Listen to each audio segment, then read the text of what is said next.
Mis amados hermanos, hermanas, buenos días, bienvenidos nuevamente al tiempo que cada día, diario, tenemos en la presencia de nuestro Dios, glorificándolo, y es lo que estamos haciendo en esta semana, tratar de ver cómo cuando nuestras obras quedan atrás, la gloria de Dios se manifiesta.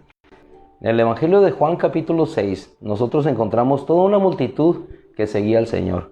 Le seguía porque buscaba no solamente su palabra, una palabra que traía paz, reposo a su corazón, sino también aquel humilde, sencillo hombre, hijo de José el carpintero, que había vivido entre ellos, que le conocían, que conocía la realidad de su situación, de su condición, y hoy se convertía no solamente en uno más de sus conciudadanos, sino en aquel que realmente traía una esperanza de vida para ellos, la respuesta a su necesidad. Así en el Evangelio de Juan, toda una multitud le siguió. Esa multitud no esperaba ver al final lo que sus ojos contemplaron, la maravilla de Dios.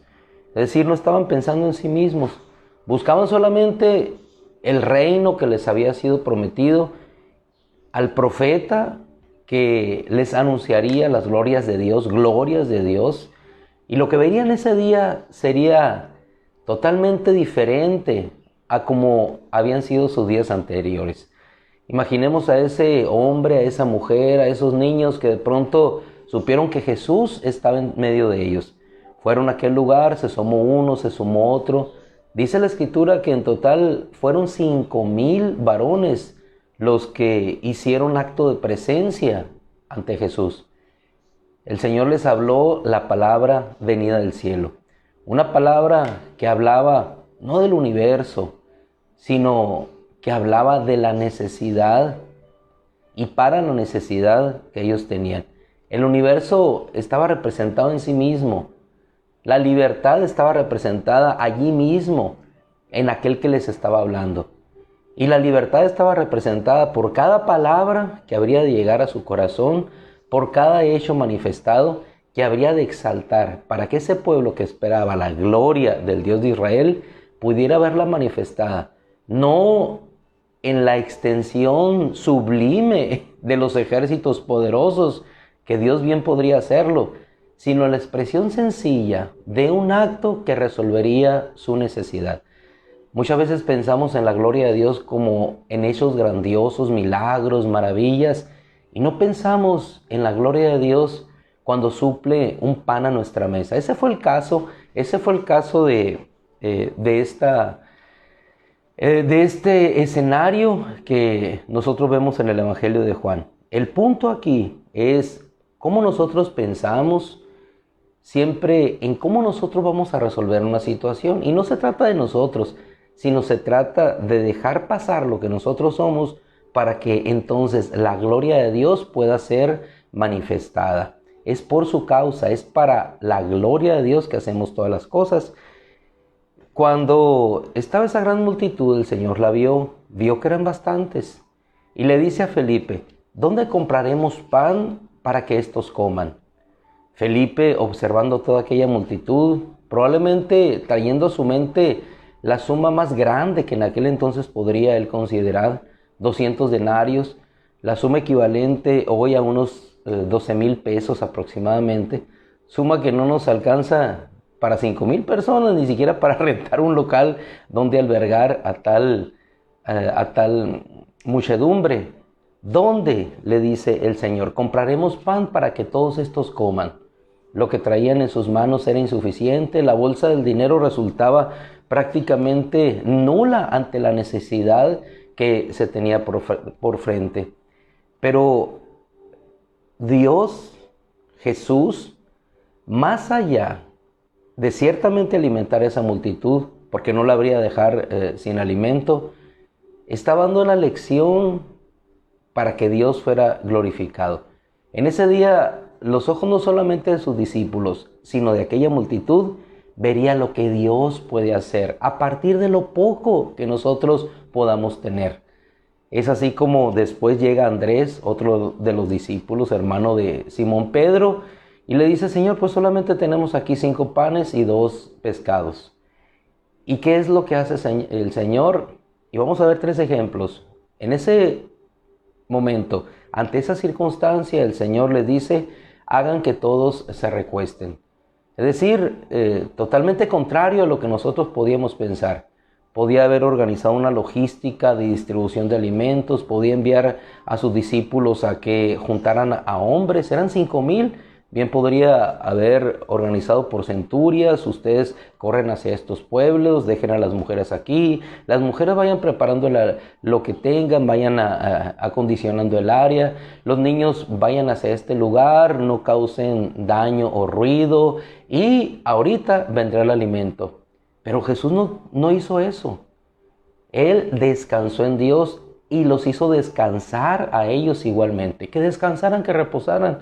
Aquí hay un hecho interesante también, como aquella multitud, confiando en lo que Jesús les decía, a pesar de no haber visto ellos ningún milagro todavía, solamente la palabra que Él envía a sus corazones, ellos descansan. Además no tenían opción, era demasiado tarde para regresar, estaban sus mujeres, estaban sus niños, lo único que ellos hicieron fue confiar en lo que Jesús les decía.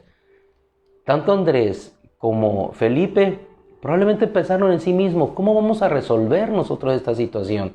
Y eso nos trae a nosotros cada día a un punto que tanto a cristianos como a personas que no han tenido la gracia todavía de haber sido acercadas a Dios, nos lleva a un punto de inquietud cada mañana. Y eso se llama preocupación.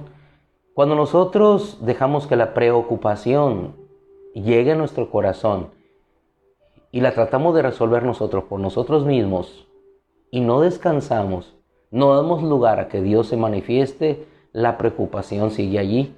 Pero cuando sabemos que no se trata de nosotros, sino sabemos que es algo que solamente Dios puede resolver, como esta necesidad apremiante que se veía a la vista, nos hacemos a un lado y dejamos que Dios sobre, descansamos y entonces vemos cómo Dios solamente con aquellos pequeños insumos, 5 panes, 2 pescados, Él levanta los ojos al cielo, pide a Dios y entonces la gloria de Dios es manifestada. Creo, hermano, que ahí, si yo hubiera estado en aquella multitud viendo al Señor, hasta el hambre se me hubiera quitado.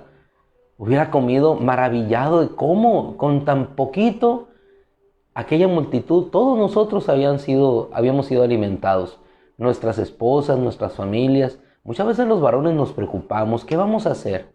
¿Qué vamos a hacer? No tengo más que esta cantidad para la semana. Llegó el recibo de la luz a la alza de la tarifa, llegaron las cuotas que tenemos que hacer, entonces nos empezamos a preocupar. Y ciertamente el ocuparse de una responsabilidad es bueno y agradable delante de Dios, pero cuando no podemos hacer nada, ¿qué es lo que hacemos? Descansamos en Dios, alzamos nuestra provisión insuficiente, la elevamos delante de Dios y decimos, Señor, ayúdanos, no podemos hacer nada, descansamos en Él. La preocupación es hecha a un lado y es cambiada para ver lo que la gloria de Dios puede hacer. ¿Qué es lo que puede hacer el poder para Dios glorificarse con 5 panes, 2 pescados, alimentar una multitud? ¿Qué es lo que puede hacer el poder para glorificarse Dios en una viuda con un poco de aceite? Puede suplir toda necesidad.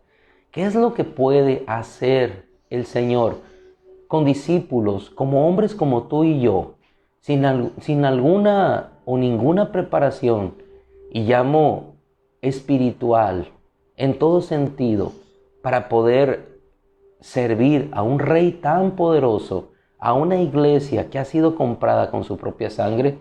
Ni el teólogo más grande, ni el hombre más ilustre en toda la historia se puede sentir capacitado para atender algo que tiene tanto valor como es la iglesia que Él compró con su propia sangre. Pero cuando nosotros dejamos atrás esa preocupación y descansamos para ver cómo Dios va a obrar y que nosotros podamos ver su gloria, entonces sabemos que no se trata de nosotros, sino se trata de que Dios sea glorificado. Entonces nuestro corazón se enamorará más de aquel que puede obrar todas las cosas.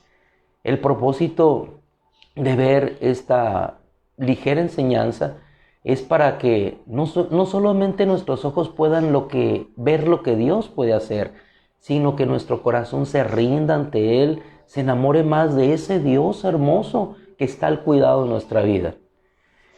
El segundo libro de los Reyes, capítulo 6, el ejército de Aram, un ejército poderoso en aquella época, uno de los imperios, el segundo a saber por la historia, más poderoso, ataca al pueblo de Israel en busca de un solo hombre, Eliseo, un profeta que había estado de parte de Dios orientando al pueblo de Israel.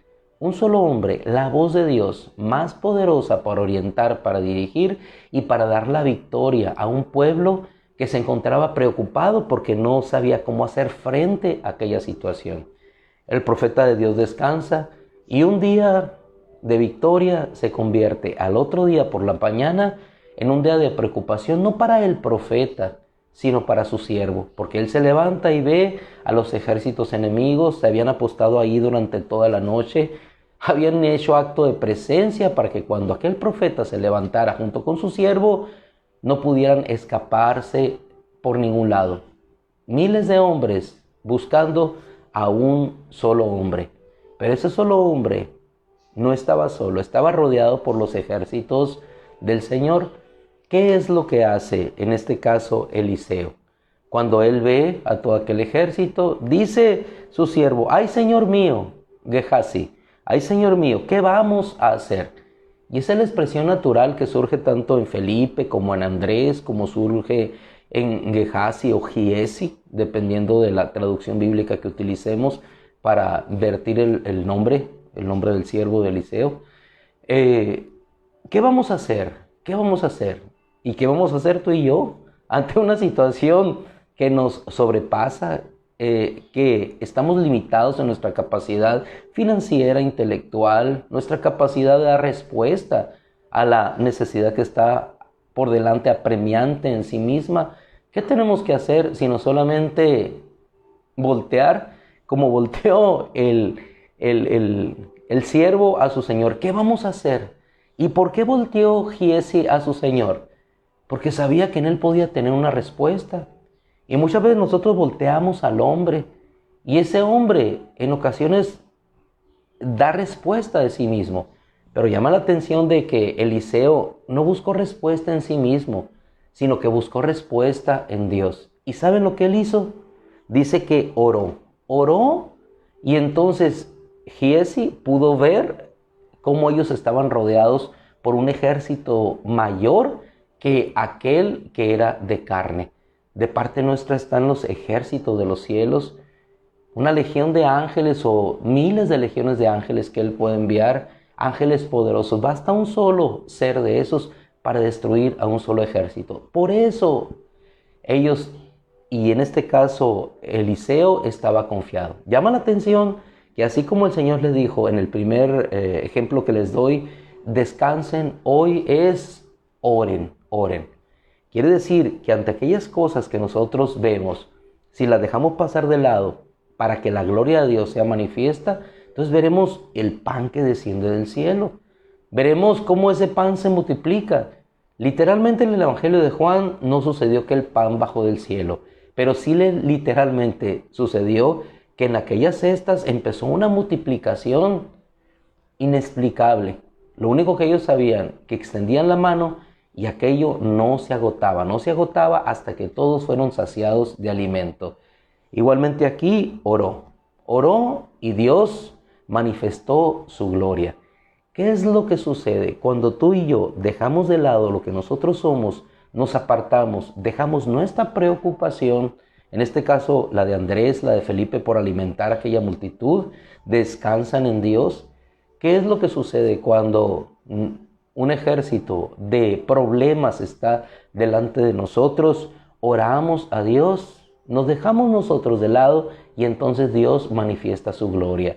Y eso nos va a permitir ¿qué? ¿Qué nos va a permitir? Lo que sucedió en Génesis capítulo 22, cuando Isaac, hijo de Abraham, yendo hacia el sacrificio, ignorando él lo que habría de acontecer, como muchas veces caminamos nosotros.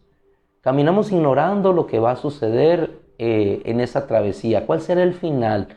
Pero lo que sí sabemos, que Dios nos hará a un lado a nosotros y pondrá a su cordero para él ser glorificado. Dice Isaac a su padre: Padre, están la leña, el fuego para el holocausto, pero ¿dónde está el cordero?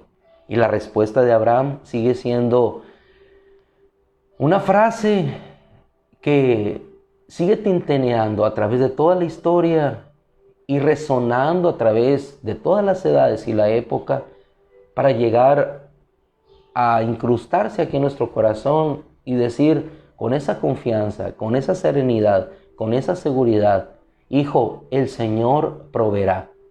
El Señor proveerá. ¿Qué hicieron después? Siguieron adelante. Y es el mismo consejo que nos da la Escritura el día de hoy.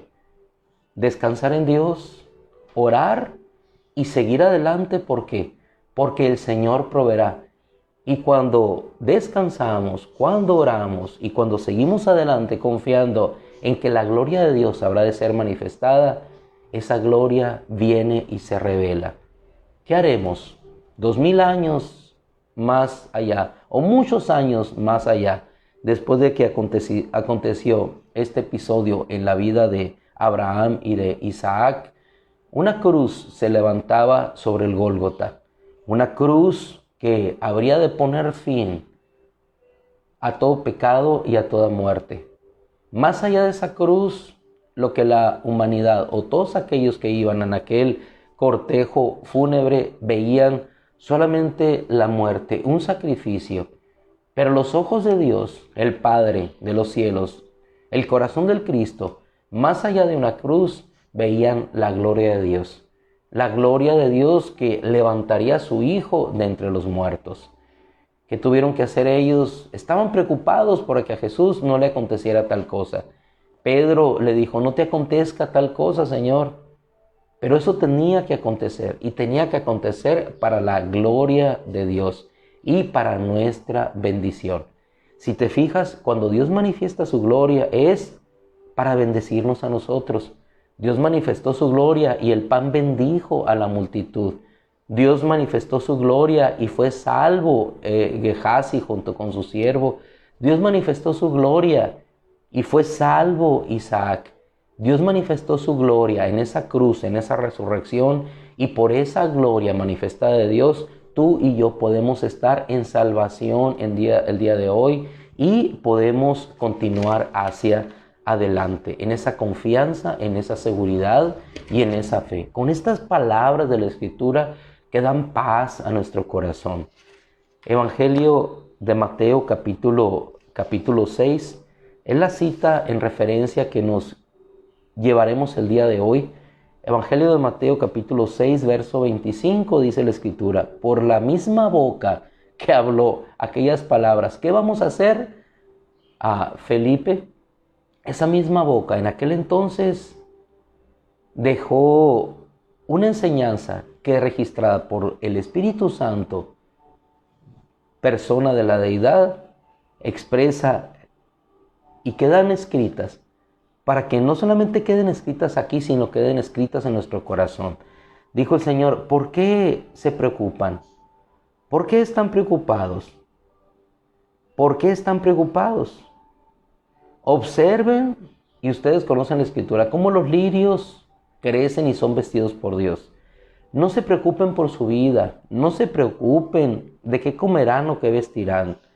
¿Acaso no es el alma más que el cuerpo? ¿La vida más que la ropa? ¿Por qué están preocupados?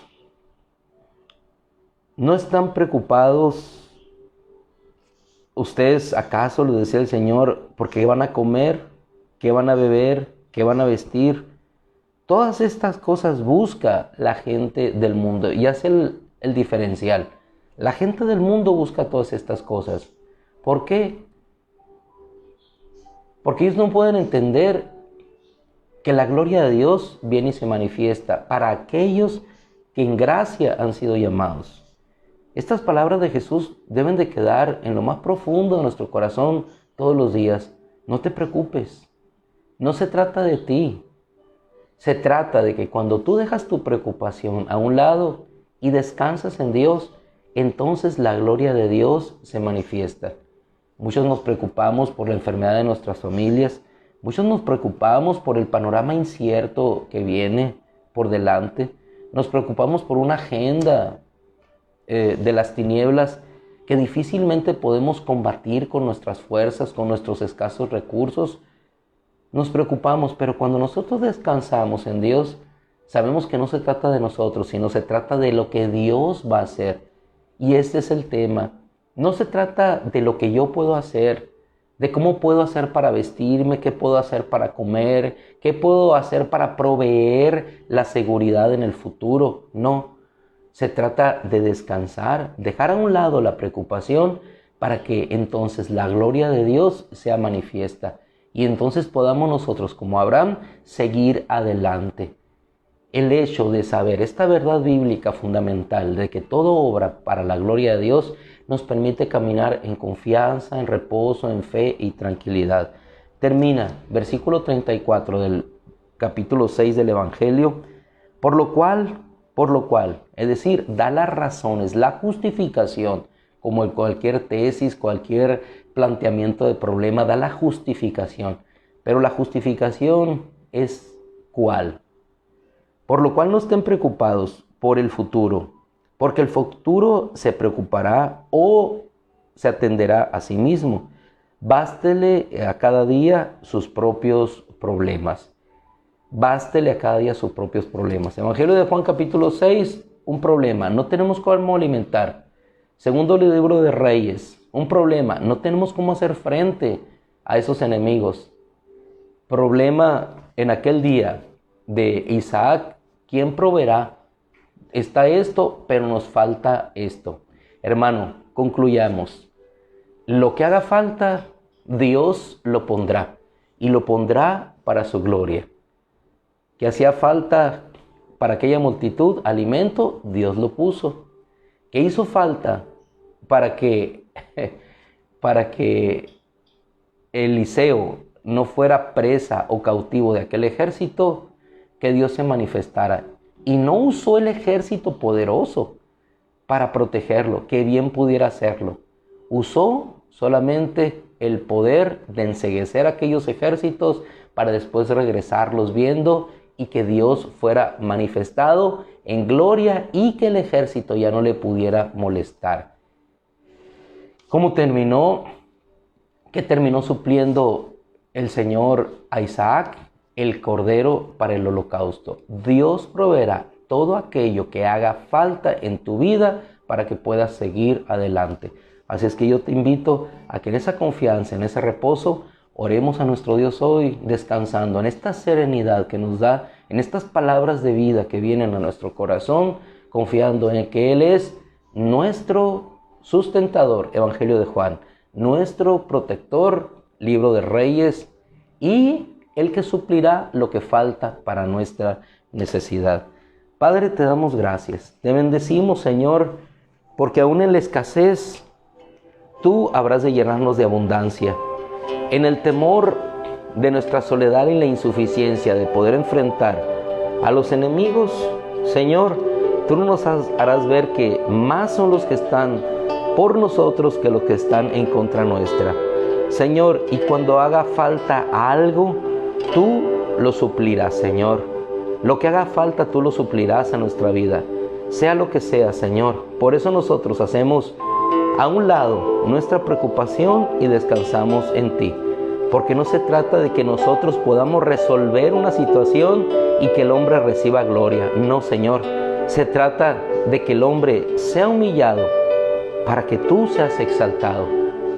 Porque cuando nosotros nos humillamos, entonces es cuando tú te glorificas, cuando tú te exaltas en nuestra vida. Padre, en el nombre de Jesús, que cada uno de nosotros, de mis amados hermanos, podamos seguir adelante, confiando siempre en estas verdades fundamentales de tu palabra, sabiendo, Señor, que tú estás por nosotros. Y si tú por nosotros, ¿quién en contra, Señor? Si tú por nosotros, ¿quién contra nosotros? Gracias, Padre. Te ruego la bendición del cielo para nuestras vidas.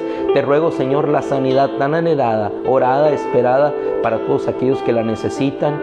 El futuro y la esperanza para todos aquellos, Señor, que han perdido la visión de eternidad. Y te ruego, Señor, por todos aquellos que alejados de ti, escondidos en las tinieblas, susceptibles de esa salvación y de esa gracia que tú tienes para derramar sobre ellos, sean atraídos ya, Padre, por la obra maravillosa y poderosa de tu Espíritu Santo. En el nombre de Jesús, a ti te damos gloria, Señor. Amén. Mis amados hermanos, que la gracia del Señor les bendiga. Les dejo, que Dios les guíe en su trabajo y supla para todas sus necesidades en la gloria del Cristo, por su poder y para su reino. Les amamos, Dios les bendiga.